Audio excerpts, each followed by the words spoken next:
Okay. അതെ അതെ. Sir ആ കയറി വരൂ. നിങ്ങളുടെ ബിൽഡിംഗ് പെർമിറ്റ് റെഡി ആയിട്ടുണ്ട്, ഞാൻ വിളിക്കാം. ജിസേ, ആ പെർമിറ്റ് ഒന്ന് എടുത്തോണ്ട് വരാമോ? ആ, ഇതാണ് നിങ്ങളുടെ ബിൽഡിംഗ് പെർമിറ്റ്. ഇത് സെൽഫ് സർട്ടിഫൈഡ് ബിൽഡിംഗ് പെർമിറ്റ് ആണ്. അതായത് നിങ്ങൾ പണ്ടത്തെ പോലെ പഞ്ചായത്ത് കയറി ഇറങ്ങേണ്ട ഒരാവശ്യവും ഇല്ല. ഇത് നമ്മുടെ റിസ്കിൽ നിങ്ങളുടെ അടുത്തുള്ള ഒരു വിശ്വാസത്തിന് പുറത്ത് ഇഷ്യൂ ചെയ്യുന്ന പെർമിറ്റ് ആണ്. അതുകൊണ്ട് തന്നെ പണിയുടെ ഓരോ ഘട്ടത്തിലും ഞാനുമായിട്ട് കൺസൾട്ട് ചെയ്തിട്ട് മാത്രമേ മുന്നോട്ട് പോകാവുള്ളൂ. അല്ലാത്ത പക്ഷം പണിയിൽ എന്തെങ്കിലും വയലേഷൻ വന്നാൽ എനിക്ക് റിപ്പോർട്ട് ചെയ്യേണ്ടതായിട്ട് വരും. റിപ്പോർട്ട് ചെയ്ത് കഴിഞ്ഞാൽ നിങ്ങളുടെ പണിയും സ്റ്റോപ്പ് ആവും. അതുപോലെ തന്നെ വയലേഷന് വേണ്ടിയിട്ട് നിങ്ങൾ പെനാൽറ്റി അടയ്ക്കേണ്ടതായിട്ട് വരും. അതുപോലെ വയലേഷൻ വല്ലതും ഉണ്ടെങ്കിൽ അത് പൊളിച്ച് കളയേണ്ടതായിട്ടും വരും. അതുകൊണ്ട് തീർച്ചയായിട്ടും നിങ്ങൾ ആരെ കൺസ്ട്രക്ഷൻ ഏൽപ്പിക്കുകയാണെങ്കിലും എൻ്റെ ഇടയ്ക്കിൽ കൂടെ കൺസൾട്ട് ചെയ്തിട്ട് മാത്രമേ മുന്നോട്ട് പോകാവുള്ളൂ. ശരി, എന്നാ കാണാം. ആ ശരി എന്നാ. ജനീവേ, നല്ല കോളാന്നാ തോന്നുന്നേ. കാശ് കിട്ടുന്ന ഇടപാടാ. നീ എന്നെ ഒന്ന് പൊക്കി പറഞ്ഞേക്കണം. സൈറ്റൊക്കെ ചുറ്റി കണ്ടായിരുന്നു. നമ്മളൊരു 8 മാസം കൊണ്ട് വർക്ക് തീർത്തു തരാം. എഞ്ചിനീയർ എവിടുത്തുകാരനാ? കോട്ടയത്തുകാരനാണ്. ഇവളുടെ കൂട്ടുകാരിയുടെ വർക്കൊക്കെ ചെയ്തിട്ടുള്ള ആളാ. ഒരു 30 വയസ്സ് കാണും. കൊള്ളാം. ഇവിടെ ആരും കിട്ടാഞ്ഞിട്ടാണോ? ആ പയ്യന്റെ പ്രായത്തൊക്കെ കൂടുതലുണ്ട് അണ്ണന്റെ എക്സ്പീരിയൻസ്. അണ്ണൻ നല്ല അടിപൊളി പ്ലാൻ വരച്ചത്. നിങ്ങൾ വെറുതെ പൈസ കളഞ്ഞില്ലേ? അതിന് നിങ്ങൾക്ക് ലൈസൻസ് ഉണ്ടോ? അടുത്ത വ്യാഴാഴ്ച പണി തുടങ്ങി. അതിന് സെറ്റൗട്ടിങ്ങിനായി എഞ്ചിനീയറിംഗ് കൂടെ വിളിക്കണമെന്ന് പറഞ്ഞില്ലേ? പുള്ളിയുടെ റിസ്കിലാണ് പെർമിറ്റ് എടുത്തു തരുന്നതെന്ന് പറഞ്ഞു. എന്ത് റിസ്ക്? ചുമ്മാ കൂടായി വേറെ പണിയൊന്നുമില്ല. ആ പയ്യൻ ജനിക്കുന്നതിന് മുമ്പേ അണ്ണൻ വീട് പണി തുടങ്ങിയതാ. വെറുതെ പൈസ കളയണ്ട. ആ പൈസയും കൂടെ നിങ്ങൾക്ക് വീട് പണിക്ക് ചെലവാക്കി കൂടെ? ശരിയാ, പുള്ളി പറഞ്ഞാലും കാര്യമുണ്ട്. വെറുതെ പൈസ കളയണോ? ആ മുറുക്കി അടിക്കടാ. നോക്കി. അങ്ങനെ വലിച്ചു ആ. ഈ മിറ്റ് വെച്ചിട്ട് കുറവാണല്ലോ. അതിനെന്നാ, ഞാൻ ഇപ്പൊ ശരിയാക്കി തരാം. ആരാ വിളിക്കുന്നാവൂ? ആ എഞ്ചിനീയറാ. Speaker phone. ഹലോ. ആ ഹലോ, രഞ്ജിത മാഡം അല്ലേ? ആ അതല്ലോ ആ, വർക്ക് സ്റ്റാർട്ട് ചെയ്യണ്ടേ? സാറേ, അത് ലോണിന് അപേക്ഷിച്ചിട്ട് നമുക്ക് കിട്ടാൻ താമസമാണേ. പിന്നെ അതുകൂടാതെ ഇവിടെ അമ്മയ്ക്ക് സുഖമില്ലാതെ ഹോസ്പിറ്റലൊക്കെ ആയിരുന്നു. ഇപ്പം ഇവിടെ പൈസയ്ക്ക് ഇച്ചിരി ടൈറ്റാണ്. അപ്പം നമ്മൾ വർക്ക് തുടങ്ങാറാകുമ്പോൾ സാറിനെ ഞാൻ അങ്ങോട്ട് വിളിച്ചോളാം. ഇങ്ങോട്ട് വിളിക്കണ്ട സാറേ? ഞാൻ പറഞ്ഞില്ലേ, പൈസ മേടിക്കാനായിട്ട് ചുമ്മാ കൂടായ്പ്. ആ ശരിയാ.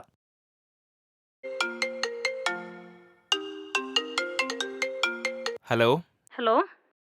ഹലോ. ഹലോ, അരവിന്ദ് സാറല്ലേ? അതെ, അരവിന്ദ് കുമാറാണ്. രഞ്ജിത മാഡം അല്ലേ? ആ അതെ അതെ അതെ. ആ സാറേ, വീടിൻ്റെ പണി കഴിഞ്ഞായിരുന്നേ. വീടിന് നമ്പർ ഇടാൻ വേണ്ടി പഞ്ചായത്തിൽ കൊടുക്കാൻ വേണ്ടി. വീടിൻ്റെ പണി കഴിഞ്ഞെന്നോ? നിങ്ങളുടെ ഇടയ്ക്ക് ഞാൻ ആദ്യം മുതൽ പറഞ്ഞാലേ ഇത് സെൽഫ് സർട്ടിഫൈഡ് പെർമിറ്റ് ആണ്. പണിയുടെ ഓരോ ഘട്ടത്തിലും എന്നെ വിളിക്കണം. എന്നെ അറിയിച്ചിട്ട് മാത്രമേ പണി മുന്നോട്ട് പോകാവുള്ളൂ. അതേപോലെ തന്നെ ഞാൻ നിങ്ങളെ വിളിച്ചതല്ലേ. അപ്പോൾ നിങ്ങളെന്താ പറഞ്ഞത്? ഫണ്ടിൻ്റെ ഇഷ്യൂ ആണ്, അതാണ് ഇതാണെന്ന് പറഞ്ഞിട്ട് നിങ്ങൾ തന്നെയല്ലേ ഓരോന്ന് പറഞ്ഞത്. ഇതെന്തുവാ നിങ്ങൾ ഈ പറയുന്നേ? സാറേ, ഒന്ന് വന്ന് ചെയ്തു തരണേ സാറേ. അല്ല, അതങ്ങനെ ചെയ്തു തരാൻ പറ്റും. ആ ശരി, എന്നാൽ നാളെ ഞാൻ ടീമുമായിട്ട് ഒന്ന് നോക്കാം.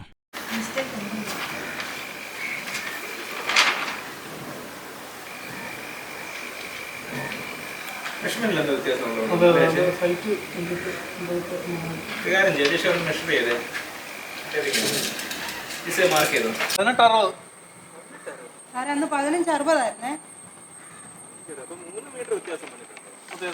15-60 ഈ കാണുന്നല്ലായിരുന്നു അന്ന് പ്ലോട്ട് ബൗണ്ടറി എന്ന് പറഞ്ഞ് സൈറ്റ് മെഷർ ചെയ്യാൻ വന്നപ്പോൾ നിങ്ങൾ കാണിച്ചത്. ഈ നിൽക്കും അകത്തോട്ട് പ്രൊജക്ട് ചെയ്ത് നിൽക്കുവാണല്ലോ അപ്പുറത്തെ പ്ലോട്ടിലേക്ക് ഈ പറയുന്ന ബിൽഡിംഗ്. സാറേ, മേസ്ത്രി പറഞ്ഞു 2 വശത്ത് മുറ്റം കുറവല്ലേ, കുറച്ച് മുറ്റം ഇരുന്നോട്ടെ, പുറകോട്ട് കുറച്ച് ഇറക്കിയതാണ്. നിങ്ങളൊരു കാര്യം മനസ്സിലാക്കണം. അതായത് ആധാരപ്രകാരം നിങ്ങളുടെ പക്കൽ എത്ര സെന്റ് സ്ഥലമുണ്ടോ അതിൽ മാത്രം, അതായത് പൊസിഷൻ പ്രകാരം നിങ്ങളുടെ കയ്യിൽ എത്ര സ്ഥലമുണ്ടോ അതിൽ മാത്രമേ നിങ്ങൾക്ക് വീട് വെക്കാൻ പറ്റുള്ളൂ. പിന്നെ നെയ്ബർ കൺസെന്റ് തരുവാണെങ്കിൽ നിങ്ങൾക്ക് ഏതെങ്കിലും സൈഡും റിയർ സൈഡും നിങ്ങൾക്ക് അബട്ട് ചെയ്ത് വെക്കാൻ പറ്റുന്നതാണ്.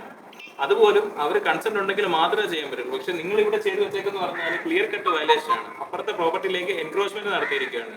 ഇത് ശരിക്കും പറഞ്ഞാൽ പൊളിച്ചു കളയാതെ വേറെ ഒരു മാർഗവും നിലവിലില്ല. ഞാൻ തന്നെ പറഞ്ഞ സെൽഫ് സർട്ടിഫൈഡ് പെർമിറ്റ് ആണ്. കാരണം ഇതിനകത്ത് റിപ്പോർട്ട് ചെയ്യേണ്ടത് എൻ്റെ കടമയാണ്. അതായത് ഇതിപ്പോൾ ഞാൻ റിപ്പോർട്ട് ചെയ്യില്ല എന്നുണ്ടെങ്കിൽ വയലേഷൻ ആയിട്ട് വരും, എൻ്റെ ലൈസൻസ് സസ്പെൻഡ് ആവും, ഞാൻ കോടതി കയറേണ്ടി വരും. അതുകൊണ്ട് ഞാൻ ഈ സാധനം റിപ്പോർട്ട് ചെയ്തിട്ട് തന്നെ പോകത്തുള്ളൂ.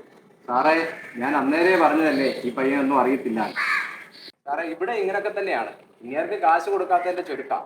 ഞാൻ സാറിന് വീടിന് നമ്പർ വാങ്ങിച്ചു തരാം. സാർ ധൈര്യമായിട്ട്. ശരിയെന്നാ, ഇയാളെ നിങ്ങൾക്ക് കംപ്ലീഷൻ എടുത്ത് തരുമെന്നല്ലേ പറഞ്ഞത്? അങ്ങനെ തന്നെ ആവട്ടെ. വഴിയാ നിങ്ങൾക്ക് മനസ്സിലാക്കിക്കോളാം. ഇയാളെ വിശ്വസിച്ച് നിങ്ങൾ കാണിച്ച മണ്ടപ്പത്തിന്റെ ഫലം എന്താ?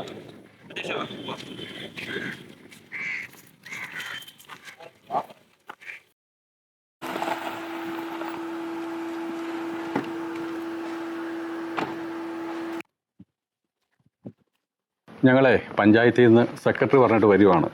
നിങ്ങൾക്കെതിരായ ഒരു 1-2 കംപ്ലയിൻറ്റ് കിട്ടിയിട്ടുണ്ട്. ഒന്ന് വയലേഷൻ ചെയ്തതും പിന്നെ എൻക്രോച്ച് ചെയ്തതുമായിട്ട് അതുമായിട്ട് ബന്ധപ്പെട്ടാണ് ഞങ്ങൾ വന്നത്. ഒന്ന് അതെന്താണെന്ന് വെച്ചാൽ നിങ്ങൾ കെട്ടിട നിർമ്മാണ പെർമിറ്റ് വാങ്ങിച്ചിട്ടുണ്ട്. പക്ഷേ കംപ്ലയിൻറ്റ് വന്നിരിക്കുന്നത് എന്താണെന്ന് വെച്ചാൽ ഈ പെർമിറ്റിനകത്ത് പറഞ്ഞിരിക്കുന്നത് സെറ്റ് ബാക്ക് വയലേറ്റ് ചെയ്ത് വേറെ പ്രോപ്പർട്ടിയിലേക്ക് എൻകറേജ് ചെയ്ത് പണിതിട്ടുണ്ടെന്നും കെട്ടിട നിർമ്മാണ ചട്ടപ്രകാരം അല്ല പണിതിരിക്കുന്നത് എന്ന് പറഞ്ഞുകൊണ്ട് നിങ്ങളുടെ ഈ പ്ലാൻ വരച്ച എഞ്ചിനീയർ ഉണ്ടല്ലോ, അദ്ദേഹം ഇതിൻ്റെ സൂപ്പർവൈസറി ഇതിൽ നിന്നും ഒഴിയുകയാണ് എന്ന് പറഞ്ഞുകൊണ്ടാണ് കംപ്ലയിൻറ്റ് വന്നിരിക്കുന്നത്. അപ്പോൾ അതുകൊണ്ട് നിങ്ങൾക്ക് വർക്ക് തൽക്കാലം നിർത്തിവെക്കണം എന്നാണ് പഞ്ചായത്തിൽ നിന്ന് ആവശ്യപ്പെട്ടിരിക്കുന്നത്. അതിന് സെക്രട്ടറിയിൽ നിന്ന് കത്ത് നിങ്ങൾക്ക് സ്റ്റോപ്പ് മെമ്മോ തന്നിട്ടുണ്ട്. ഈ കത്തുമായിട്ട് പഞ്ചായത്ത് ഓഫീസിൽ നിങ്ങൾ എത്രയും പെട്ടെന്ന് വരണം. എന്തെങ്കിലും വർക്ക് നടക്കുന്നുണ്ടെങ്കിൽ വളരെ നിർത്തിവെക്കണം. നിർത്തിവെക്കണം. ഓക്കെ. സാറേ, നിങ്ങളിങ്ങനെ സാറേ എന്ന് വിളിച്ചിട്ട് കാര്യമില്ല. നിങ്ങൾ വലിയ അബദ്ധമാണ് കാണിച്ചിരിക്കുന്നത്. നിങ്ങൾ ഈ അബദ്ധം പരിഹരിച്ചേ പറ്റൂ. ഞങ്ങൾ എന്ത് ചെയ്തു സാർ? മേസ്ത്രി പറഞ്ഞ പോലെ കുറച്ച് മിറ്റം കിട്ടാൻ വേണ്ടിയിട്ട് കുറച്ച് പുറകോട്ടേക്ക് മാറ്റി പറഞ്ഞു. പുറകിലത്തെ സ്ഥലവും ഞങ്ങളുടെ തന്നെയാണ്. നിങ്ങളുടെ സ്ഥലമാണെന്ന് തെളിയിക്കാൻ എന്തെങ്കിലും രേഖ നിങ്ങളുടെ കയ്യിലുണ്ടോ? എന്തെങ്കിലും ഡോക്യുമെൻറ്റ്സ് ഹാജരാക്കിയിട്ടുണ്ടോ? ആധാരം ചെയ്തിട്ടില്ല. ഞാൻ പണിയുന്ന കെട്ടിടത്തിന് കുറച്ച് മുറ്റം ആവശ്യമായിരുന്നു. അതുകൊണ്ട് ഞാൻ കുറച്ച് പുറകിലേക്ക് മാറ്റി. അത് അനിയൻ്റെ വസ്തുവാണ്, അവന് പരാതിയുമില്ല.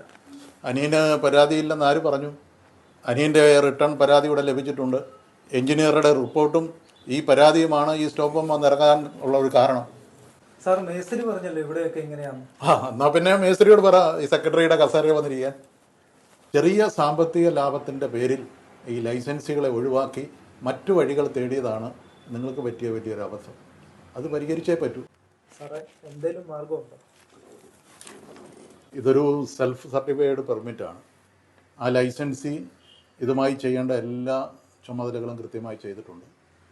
അദ്ദേഹം ആ വയലേഷൻ കണ്ടെത്തിയ ആ സമയം മുതൽ ആ വയലേഷൻസ് എല്ലാം പഞ്ചായത്തിൽ അറിയിക്കുകയും അദ്ദേഹത്തിൻ്റെ ലൈസൻസ് പിൻവലിക്കുകയും ചെയ്തിട്ടുണ്ട്. ആയതിനാൽ അടിയന്തരമായിട്ട് ഈ നിർമ്മാണവുമായി ബന്ധപ്പെട്ട് വയലേഷനുള്ള എല്ലാ ഭാഗവും പൊളിച്ചു കളഞ്ഞ് എത്രയും പെട്ടെന്ന് പഞ്ചായത്തിൽ റിപ്പോർട്ട് ചെയ്യുക എന്നുള്ളത് മാത്രമാണ് ഇതിനുള്ള ഏക പോംവഴി. ഇതിൽ കൂടുതൽ പുതിയതായിട്ടൊന്നും ഈ കാര്യത്തിൽ പറയാനില്ല. അതുകൊണ്ട് നിങ്ങൾക്ക് പോയി തുടർ നടപടികൾ സ്വീകരിക്കാവുന്നതാണ്. രഞ്ജിത്, നമ്മുടെ എല്ലാം പോയല്ലടി. ആ എഞ്ചിനീയർ പറഞ്ഞത് വിശ്വസിച്ചാൽ മതിയായിരുന്നു.